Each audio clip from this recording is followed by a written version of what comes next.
girl Diamond, and I'm back with my own review of the Real Housewives of Atlanta. Off rip, this episode really didn't give anything. It didn't get good up until towards the end of the episode, where it was mostly centered around Britt Edie's event. But also, we got Phaedra's return on the show, which nobody really asked for her return. And that's it, that's all. But let's get into it. So we got Shamea and Kelly. They're having a pool day at Shamea's house, and they're calling each other best friends. And Shamea says you can find a best friend in anybody. And she has discovered a real friend in Kelly. Kelly has shown all sides of her. She's opened up to her. She's been supportive of her. And I can see this being a very good friendship, because I'm seeing the joy that Shamea has when she's around Kelly.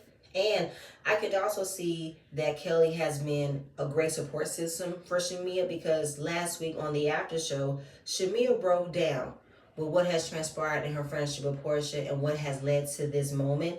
And Kelly was right there, uplifting her, telling her she is that bitch. Don't let anybody tell you that you're not. And I respect that out of Kelly. And Kelly also talks about planning a vacation for all the girls, because we've all been going through a lot, and she wants Shamea to host it with her, and she agrees. So she wanted to play a guessing game of where they were going, because she said think of clear blue water somewhere in the Caribbean. Shamea was getting it all wrong, okay? She was saying Brazil. She was saying Puerto Rico. None of them were correct. So they're going to Grenada, which is the island of the sea moss, and Shamea has friends there, and Kelly also has a contact there. But while they're going to be there enjoying the island, they will also be providing aid to the people of Grenada, because they were affected by the hurricane. So they're going to be creating care packages for them, which I am all for it. And she gets on the phone with her contact, Randall, who is the head of the Grenada Tourism, and they need toiletries, clothing, and Shamea is on board. And that's what she also loves about Kelly, is that she's able to give back in a big way. So this is going to be a great idea, and she's happy to support this with her.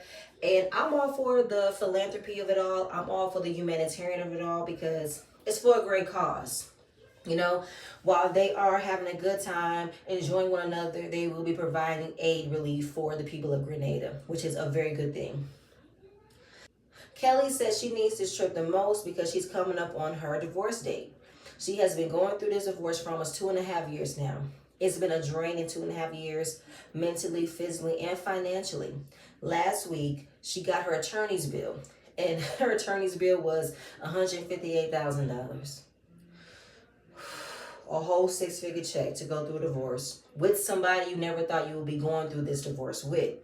And she said, I feel like my ex wants my soul. And I will believe that, because the way this man's making it so hard for you, he has not paid child support. He said he wants to unalive you in court. He has made a whole lot of stops of preventing for you to continue on with your business. Like, it's a slap in the face. I cannot stress that enough.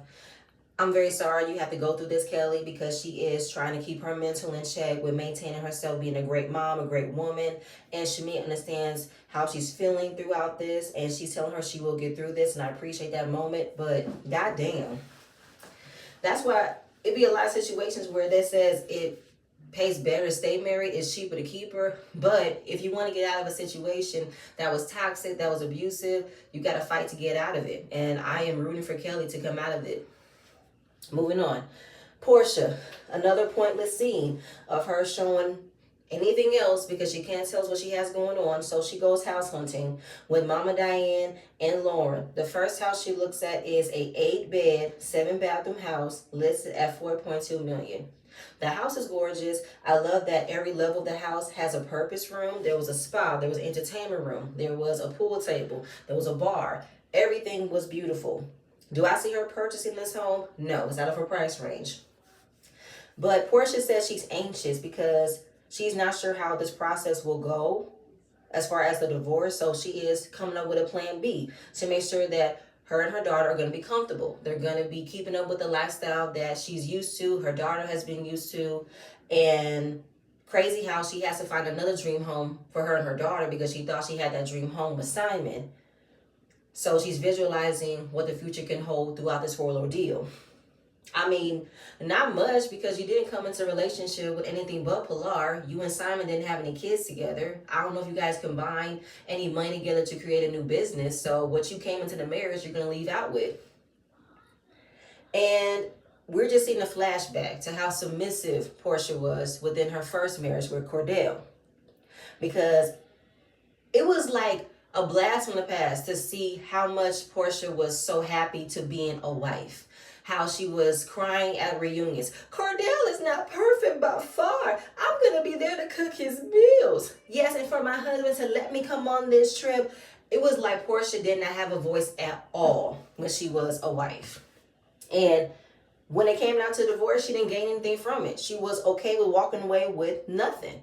So once she walked away from that marriage and continued to be a part of the show, that's where she gained independence. That's where she gained a way of making her own money. That's where Go Naked Hair came into play, Pampered by Portia, her getting This Nation. So she was coming out on top.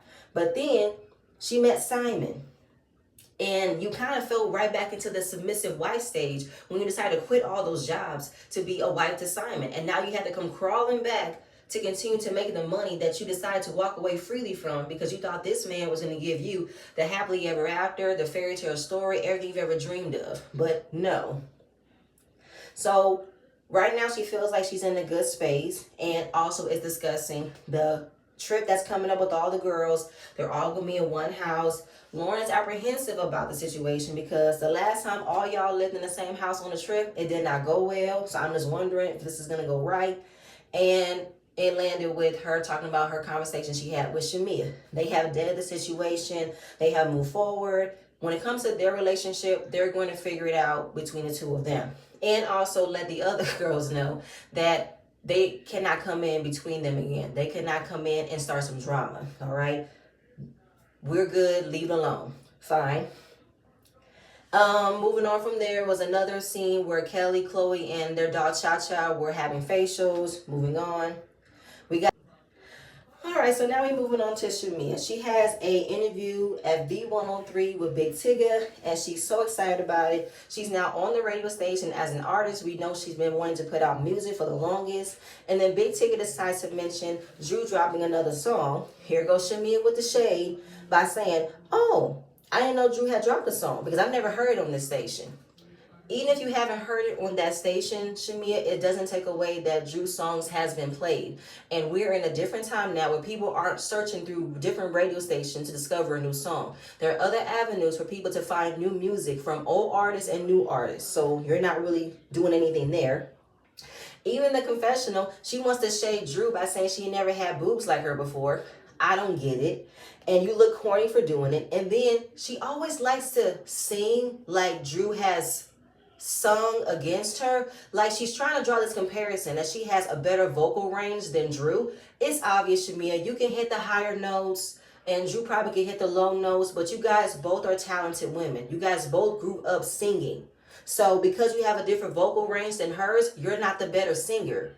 And I don't know why you're making it seem as if you're the better singer, like Drew is fighting to be the better singer when she's not. And she said, I'm authentic of my life. I sing about what's going on in my life. Then decides to recite a lyric from one of Drew's songs. I got 5 different languages that I can speak. You don't speak 5 languages. Shamia, that's not what the song is about. It's not about Drew singing 5 different languages. It's about her learning how her partner operates. It's about learning her partner's love language. You're literally trying to find shade and also trying to draw that narrative that Drew is a liar in all avenues of her life. She lies about her jokes. She lies about her music. She lies what she sings in her music. Like, oh my God. The effort you're going to make it seem as if Drew is just an all-around liar in everything she says and does, but yet I can't find it. And you trying to find any literal shade to want to talk about her is not looking good in your favor. It's giving you're an obsessed fan. Everything you do, you're always trying to attach shade about Drew when she hasn't done it to you. But then she's in her confessional and it's like, well, the only reason why I'm doing this is because you call me a lap dog. Well, if you stop acting like a lap dog, you would not be called one. And the only reason why you're doing it is because Portia has a problem with Drew. And of course, you're right there being her lapdog, fighting her battles, throwing your own shade at Drew. I think that throughout that ordeal, you manufactured a beef in your head believing that Drew has been coming after you. But Drew actually has a reason to come after you because you've been coming after her for no reason. And based off of how this scene was shown, it looked like you spent majority of your interview talking about her. Now, I know Big Tigger asked about Drew, but you should have flipped it and made it back on you to talk about your rise of being a musician, your rise of coming as an artist, because I don't think that Drew talks about you in her interviews. She talks about her journey as a singer as well. So because you decide to let this moment pass you by, you can't blame nobody but yourself. And I don't understand the issue. I don't understand the need of constantly coming after Drew. It's more than just her being a weak target. It's because y'all just feel like she's not going to fight back. She's not going to defend herself. But she defended herself later on against you, and you couldn't handle it. But we'll get to that. Moving on. We now have Britt. Britt is discussing her new business launch with Mike. It's her new shapewear and lounge line, Very Naked. She wanted to launch it with her insurance agency, but it didn't work out. Because now her license is on hold, she now can work on things and make her happy. Well, probably because the investigation you was under probably saw some fraudulent things that you weren't doing right, allegedly, so you now have to find another ways of making money. And of course, her inspiration for this shapewear line is for women to feel like you have nothing on. It feels comfortable. It's not too tight. It hugs you in all the right places. You feel like naked. You'll feel naked, okay? So the idea where she wants to have this event is going to be at the country club where it'll be like a little polo classic. All the ladies looking cute. It's going to be nice. We'll see. Angela is at one of her investment properties. She's been renovating and that she desperately needs sold. And there's still some things that needs to be fixed. There's papers on the windows, trash in the backyard. I think she hired a real estate agent to help put her properties back in listing. He guaranteed her that it will be sold in the next 10 days. Obviously, he made a promise he couldn't keep because it's still not being sold. She has reduced the prices of this home 3 times. I think it was originally around $500. It was reduced to now $400, and now it's back to $338 where she originally paid for it. And she is about $2 million in debt. They have about 7 properties as a total, but I know that Angela is completely stressed out of how much money she's putting in renovating, and I commend Angela for being super honest of the struggle when it comes to renovating or flipping homes. You're not going to always have a guarantee you're going to get back what you put in when you first bought the place. And as of right now, you're just going to have to accept whatever offer comes your way. I know you might want more because you want back to what you put in, but bite the bullet. Accept a nearest or at offer at this point. So that's over. So along with the houses making her so stressed out, now she talks about her mom moving out of the house that she originally paid for her to live in, and that her mom was able to just pack up and move to a new house with her and her sister. So she feels like the house that I originally bought for my mom to live in was around $490,000. So now she has left. It makes me feel like all of my efforts were in vain. And I can feel like it's a slap in the face because I said it in my last week's review. It could be 2 ways. She could be tired of her and Charles talking about how much money they put in, how much money they spent on it, how they did this for her, so it doesn't feel like it's hers. But it can also feel like, what's the real issue? Is it because of what took place between Angela's daughter and her aunt, and the grandma did not stick up for her granddaughter? And if Angela decided to buy this house for you, do you not think you should have shown more appreciation for her buying this house for you? Like, was the mom involved in the conversation of Angela buying her house? So because you decided to just pack up and leave and buy a brand new house, was Angela involved in that conversation? Did you expect for Angela to be involved and to see if she could put in on the new house? Because I just want to know. Because if you are not going to show no appreciation in what your daughter has done for you, then it's like, I wash my hands. I've done what I can, but if you want to do you, that's fine. I'll love you, but I won't be putting no more money towards your way if it's not going to be appreciated. That's how I'm looking at it. Like, 2 things can be true, right? Then she's getting emotional because she's also talking about the conversation that she had with her mom about the argument that her mom had with Charles. And I believe that her and Charles got into an argument, maybe about something, maybe about what took place. And she decided to call her mom and was upset about what was said, and she stormed off.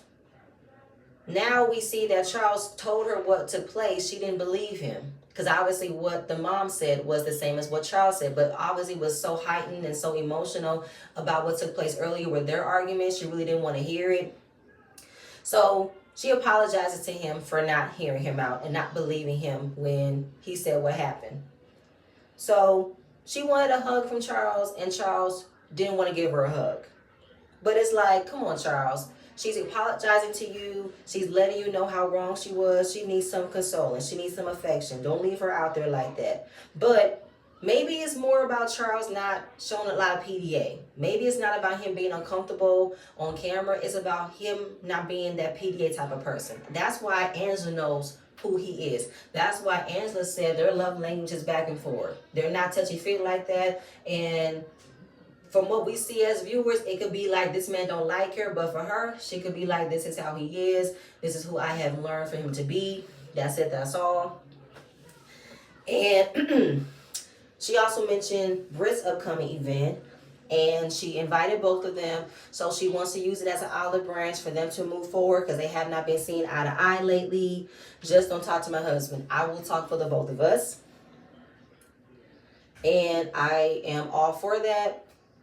Because there have been a lot of conversations that Britt has been starting with Charles not acknowledging her, how he has a secret side baby, all this and that and there. So coming to this event, it will be them moving forward. And so we have made it to the main event, Britt's Kentucky Derby Polo Classic. And off the dome, this event was a hot ass mess from beginning to end. Because one, what does shapewear have to do with the Kentucky Derby? Didn't know the reason, just said she just wanted everyone to look cute and wanted to have a cute place to showcase everything. And she wanted them to see a different side to her, see her as very classy, very demure. They've seen some ratchet shit lately. That's been off of you because you are ratchet. And nothing was done. And I mean nothing. Okay, she walked in. The decor was not set up. Her banner was not set up. Her video wasn't uploaded. There was no decorations outside. There was no sign. There was nothing. And all the ladies have arrived. Kelly with this big ass floppy hat. Shamia coming in with this Balenciaga two-piece skirt. But why was it black? With the black fascinator and these fur heels. Girl, what is your obsession with furs? I know it had to have been hot outside. You're going to need to take that. That is just tacky as hell. Okay? And she just wanted everyone to get to know her because she feels like they have not gotten to know the real her. So come to her neck of the woods and come to her side of town.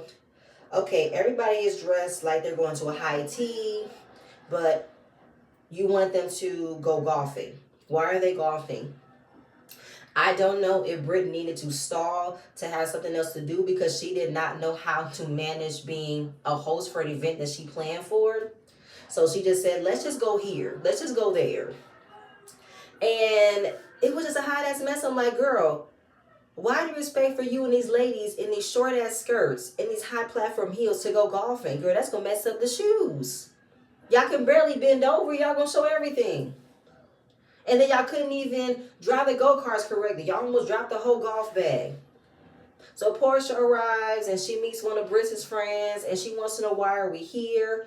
Her friend said, I think she is launching a new line. I saw bare and naked on the cover, so I'm thinking it's a cosmetics line. Girl, what is the purpose of this event?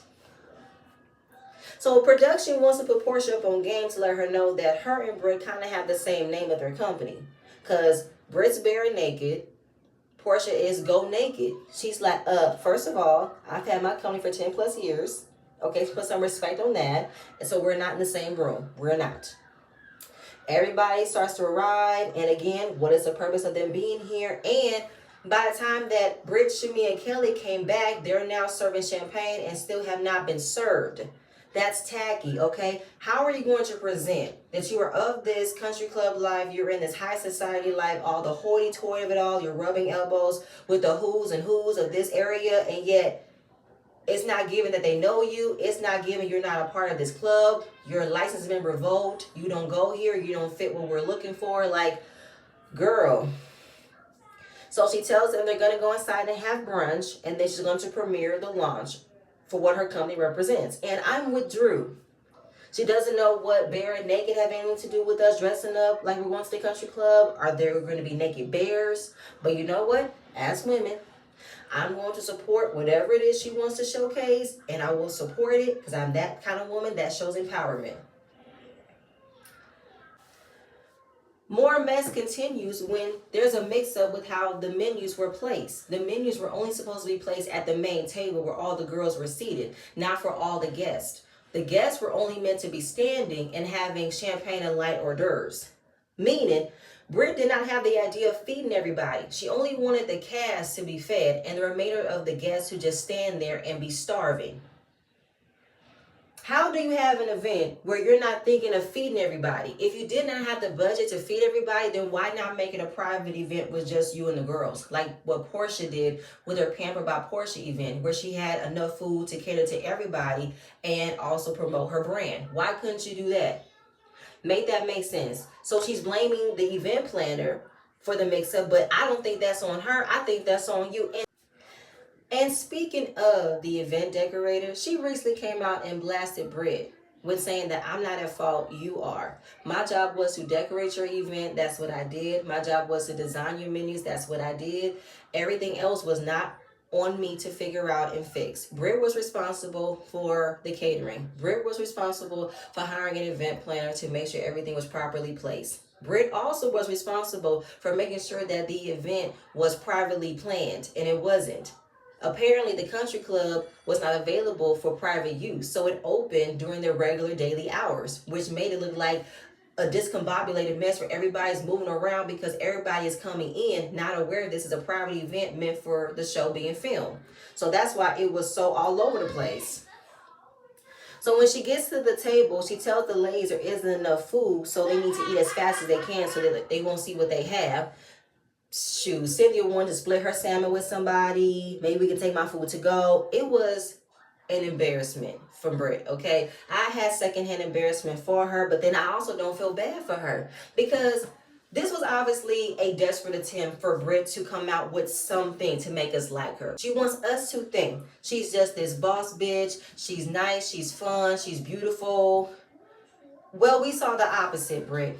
We saw you drag this whole thing with Kenya. We saw you try to be as nasty as you can be to Angela and now to Drew. And this just puts everything to perspective. Kenya should not have been let go of the show. Kenya should have still continued on with filming because I wonder, will we have seen a different side of Britt if Kenya was still here, or we would still see the same thing? I just wanted to know because right now this is a failed attempt on Britt's part. You allow for this girl who was threatening to pow somebody, and she was able to still stay on the show and still provide us with nothing. Make it make sense, right? And nobody's going to want to promote your business. Nobody's going to want to show your support if you want to half-ass an event like this. Like, you're going to have to take this L and figure out how to crawl your way out of this embarrassment hole, okay? So when she comes onto the mic, she's pre-launching her shapewear and loungewear line. Speaking of pre-launch, if you go on her Instagram page, because like I did, there is a link of her shapewear line, and it's not going to be premiering until this July.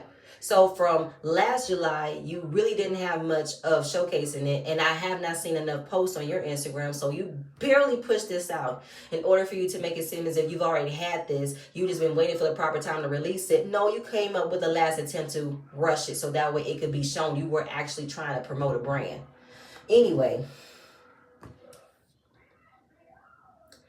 so she will be gifting the ladies only at the table their own shapewear so they can test it out and support her. She did not have enough shapewear to give to the rest of the ladies at the event, even for influencers and other blog sites so they can promote it for her as well. She didn't have enough for them. And of course, when she gave off the boxes, they were randomly selected with all different types of sizes. And Shamia, thank you for letting us know that the presentation for the box that she gave you was lackluster as well. There was no tissue paper, no thank you card, just nothing. Bare naked. Just the box and the shapewear. Girl, you couldn't think of nothing to spruce up this box to give it a little bit of a zhuzh? You couldn't go to Dollar Tree, get some cute little tissue paper, cute little ribbons or nothing? And is there a special logo on your shapewear? Is there a certain design that nobody has seen before? Is given to me, you went to Alibaba, bought a whole bunch of shapewear in bulk, slapped your name on it, made it seem as if this is all yours. Like, did you actually go through the process of figuring out the difference in the material, how it makes you feel? Like, are there different colors? Like, oh my God. Did you think this through, Britt? I'm not sure if you did. And when Angela got her shapewear, she gave her an extra large. Portia said that is so shady, and it is. I know Angela's tall, but she's not that big. Really, extra large. But Angela didn't pay no mind. She said, listen, she must have got it mixed up for her toothbrush because she needs one for that big-ass mouth of hers. And I'm not mad at that shade, Angela. Say it. Say it, say it, say it. So Portia asked her what was her inspiration for starting her shapewear line. She said she got a BBL a couple of years ago. Appreciate you being honest. And after her surgery, they gave her these ugly shaped garments to wear where she felt so uncomfortable. So she wanted to take a stab at it and create something more for everyday wear. Okay, so she decided to treat her and her staff to a trip to Miami where she was able to allow any one of her. So she decided to treat her and her staff to a trip to Miami where they were able to get whatever type of surgery that they wanted. So you wanted to pay for any type of surgery that your staff wanted so they can become a type of person you would want to have as your insurance agency. So they can be the type of insurance agents men will definitely fall for, women want to be inspired by, all that and then some, right? Ooh, okay. A whole bunch of BB clones. Got it. But you could pull that off. But yet you could not pull off an event where you're able to feed everybody? Okay. So Britt came down to the table to sit next to Angela and Charles to check on them to make sure they're having a good time. Angela said, I'm happy to be here. And then out of nowhere, Angela says Charles does not have a side baby. So out of left field. Don't know where that came from. Where was the buildup? Were we getting into that? But I do think that maybe Angela was like, let me go ahead and clear it up now since my husband is right here. And you've been saying that he's had a side baby. So I'm telling you right now in front of you and with him by my side, he has no side baby, okay? So then Britt says, I'm not one of Charles's whores, by the way. And then Charles said, I don't mess with whores. I don't know where that came from, Britt. When did Angela say you were one of Charles's whores? I could have sworn she called you a whore. Do you wish to be one of Charles's whores? Like, I don't understand. Make that make sense. But they have gone back and forth. They have said some things towards one another. So right here, right now, this is just a clean slate. We're letting it go. We're moving on. I don't know, Britt. You gave her an extra large shapewear. So maybe that's where she felt like, since you're being shady, I'm going to embarrass you at your event by saying he does not have a side baby.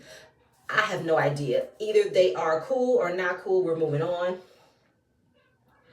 So once that got clear, Drew decided to thank Britt for the invitation and also want to schedule a time for them to fix the issue because Britt has an issue with Drew. Doesn't know if there's an issue, so let's talk about it so it can be addressed. Then, of course, Kelly wanted to chime in because Kelly is now becoming Britt's lapdog to always defend her for no reason, to say, okay, make sure when you're in that conversation, you tell the truth. Drew said, oh, I always will, baby. Get to know me. And Kelly said in her confessional, the only thing she knows about Drew is that she's a liar. Can I elaborate, though, Kelly? Because the only thing that they gave off was Drew's terrible joke about how she's related to Michael Jordan. If that's all y'all have about Drew being such a liar, then I don't know what that is when we've seen other people in this cast lie. Portia's definitely lied more than once. And we know she's been caught in a lie, but yet y'all not catching her in those lies and telling her why she lying. Y'all too busy looking at Drew being a liar, but can y'all give me anything of reference that Drew has lied about? Please, give me a list. Now Drew is pinpointing how Kelly has switched up every now and again, because one minute when they were at Angela's house, she was all cool, they were having a good time, and then now in this type of situation, she wants to turn it up. So which one is the real Kelly? I'm dying to know. And I really want to know, Kelly, because I've seen your flip-flopping ways as well. Okay, you flip-flop when it came down to Brett and Kenya. And then you kind of flip-flop when it came down to the whole thing about you laughing at Portia saying she'll fuck Charles. You didn't like that either. So what's up with this, Kelly? I don't get it. So Drew said, I'm not sure which one's the real Kelly because I have a hard time deciphering which one is you. So then Shamia jumps in and wants to know how did she catch a stray because she was called a lap dog. Drew explains it. Because you took something that was positive and turned it negative to be back in Portia's good graces, and I don't respect that. So because she explained it, Shamia doesn't want to accept it. Because it's all about the comment that she made about the album or however the album's going to be set up to make them a whole lot of money. It might even send Pilar to college. Some odd reason, Shamia felt like that was so inappropriate, that was so harsh, that was so shady. She took it back to Portia and made it sound like Drew was going to be responsible for sending her daughter to college when that's not what she said and that's not what she meant. She was repeating what Dennis said. Like she said, you took back something to a situation that was already smoking. You added more flame to the fire that was not necessary. And that's the truth. I stand with Drew. So Drew was in her confessional wondering why is she receiving all of this energy from Shamia and why doesn't Shamia give this amount of energy to her best friend who actually has done things to hurt her. So I stand on what I said. You are a lab dog. And Shamia is so fucking childish. She can't even accept the fact that Drew stood in on what she said. She told her, I was upset by what you did. I said what I said because I was upset. I'm giving you the understanding why I said what I said. And that's it. That's all. But no, can't even understand why she defended the fact that she said it and stood on why she said it. Here Shamia goes, woof woof, kiss my motherfucking ass, bitch. Woof woof, kiss my motherfucking ass, bitch. Arf. Girl, how old are we? That's not cute. Even Drew wanted to know, how old are we? And then Shamia said, in human years or dog years? Drew said it's given elderly dog years, okay? And you know what else is so funny though, Shamia? You're barking like a fucking Yorkie. And where is your owner? Sitting right next to you, not saying nothing, not defending you, not justifying why you did what you did, just sat there and watched you drown. Watched you beg for treats and you didn't get rewarded. That's exactly what it was. This is the second time that Portia did not jump in and defend you for stepping up and defending her or stepping up and speaking for her how she would feel like you normally would do and she doesn't do it for you. Left you hanging out to dry. Don't feel bad for you whatsoever. While you are ready for jumping into her defense with the quickness, ready to justify her actions and her reasoning for saying things and doing things, she does not do it for you. Moving on. Basket Case thinks that she's in a position to check everybody about how this is a classy event, okay? We got to have class. This is a classy event. If you want to have a side conversation, take it outside. You didn't take it outside when you wanted to also defend the fact that you're not one of Charles's whores. Make that make sense, Brett. And you didn't have enough food to feed everybody. So you want to talk about how this is a classy event. This is an unclassy event. This is a trashy event. Okay? Girl, moving on. And that's it. That's all. Everybody left. You know, I completely forgot that Cynthia was there. Like, she really did not provide anything in this scene. She came in this little tinsel dress and then she exited out and said this should have been a damn circus. And that's exactly what this was. Well, Cynthia, if this is not up to your liking, you can stay gone. Moving on. Drew is about to sign her record deal with Dennis and put out this album together and continue working. But before she decides to sign and make it official, she needs to debunk the lies that Portia has been spreading about her. So she FaceTimes Dennis and explains to him that I have been told that Portia repeated that you said I made a pass at you in order to get studio time. Free studio time. And he pretty much said, I don't know why you listen to that. We don't talk about that type of stuff. We're on a whole different level. We're building up our relationship as far as help you put your music out there because you got real talent. And that's it. That's all. So she believes Dennis for what he says to be true. And now that this has all been a manufactured lie made by Portia, she really needs to have a conversation. Well, let's hope she actually sits down with you because she's been ducking and dodging you all season. So right here, right now, she needs to sit down with you. And I am super happy for her. She celebrated. And this is very rewarding for Drew. Blood, sweat, and tears. She deserves this. Very happy.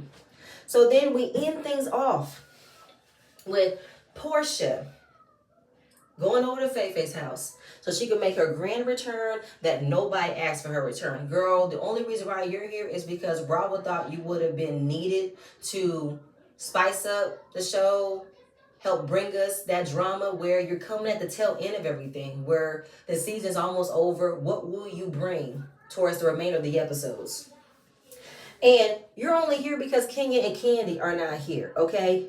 Then we go way back when on how she got started on the show, her being the Southern Belle. And that she definitely got herself in some shit based off of her own actions. Because she's talking about how she regret leaving the group.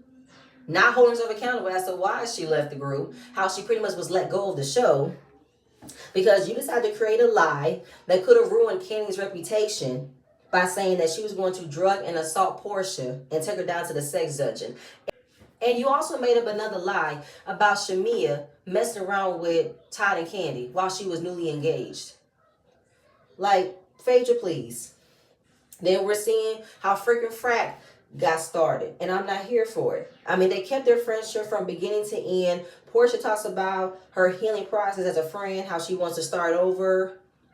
And when you're done in that space of trying to move forward, you want to start things fresh, but you're not in that space of trying to mend things with your best friend you've had since middle school, okay? And Phaedra ends up just talking shit about the ladies, okay? She talks about Kelly. Kelly's like a little garden gnome. And Phaedra has a fetish for little things.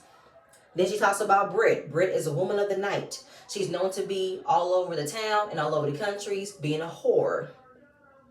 Then she mentioned Shamia. Her and Shamia have a great time. They was on a show together. Portia really did not have nothing to say about Shamia being a good time. So Portia still wants to carry the narrative that Drew is doing more than just working with Dennis. And want to say that there have been a lot of rumblings that she might have been sitting on his hot dog. There's no they, Portia. It's you. You have been trying to push out that narrative that she might be doing something more with Dennis than working on music, which is very nasty of you to do. And in Phaedra's confessional, she said, I thought that Drew was more interested in tacos than hot dogs.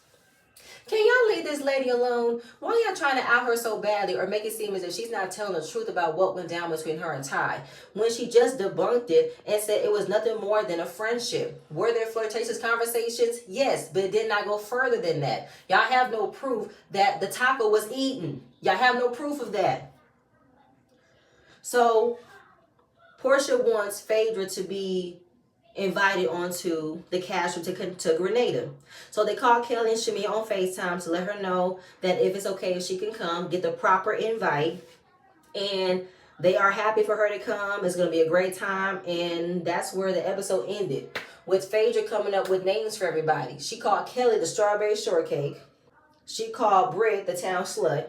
She calls Drew, Fluid Drew, Drusilla, and Sweet Shamia, and also the secret wife of Charles Oakley. What the fuck is that? Why are y'all making it seem as if Angela is lying about being married to Charles?